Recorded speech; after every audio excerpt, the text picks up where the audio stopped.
अखन अहाँ सब सुन रहल छी अमचन म्यूजिक के शानदार प्रस्तुति।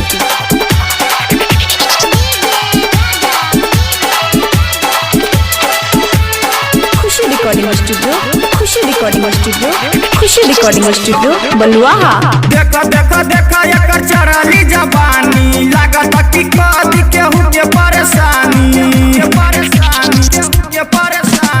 देखा देखा देखा एकर चढ़ली जवानी लागत कि कदी केहू के परेशानी माना कर के मिलला से मार कटवा के आइल बा केरला से हाकत बड़े सुपौल में रहला से माल कटवा के आइल बा केरला से हाकत बड़े सहरसा में रहला से देखा देखा देखा एकर चढ़ली जवानी लागत कि कदी केहू के परेशानी माना कर के मिलला से माल कटवा के आइल बा केरला से हाकत बड़े सुपौल में रहला से माल कटवा के आइल बा केरला से हाकत बड़े सहरसा में रहला से।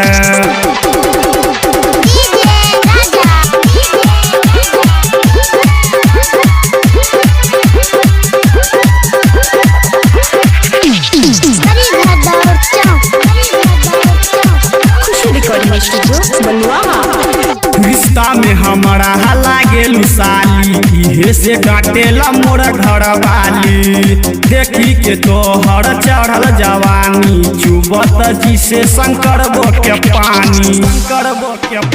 रिश्ता में हमारा लागेलू साली इहे से डांटेला मोर घर वाली देखी के तोहर चढ़ल जवानी चुबत जी से शंकर बो के पानी ऐसे में कैसे चलिए बूची ऐसे में कैसे चलिए बूची तोहके कनखी मरला से माल कटवा के आइल बा केरला से हाकत बड़े सुपौल में रहला से माल कटवा के आइल बा केरला से हाकत बड़े सहरसा में रहला से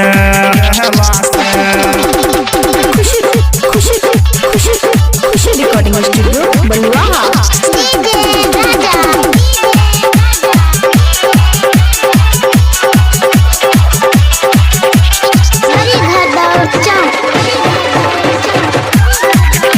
रिकॉर्डिंग स्टूडियो बलुआहा। राइटर मुरारी से मिले तू जालू विजय बेदर्दी से काम चलावालू राखेलू तू तह बहुते गुमान 16 बरस में तू भइलू सयान राइटर मुरारी से मिले तू जालू विजय बेदर्दी से काम चलावालू राखेलू तू तह बहुते गुमान 16 बरस में तू भइलू सयान ऐसे में कैसे चलिए बूची ऐसे में कैसे चलिए बूची तोहके मुस्की मारला से माल कटवा के आइल बा केरला से हाकत बड़े सुपौल में रहला से माल कटवा के आइल बा केरला से हाकत बड़े सुपौल में रहला से। Recording by Raja Bihari.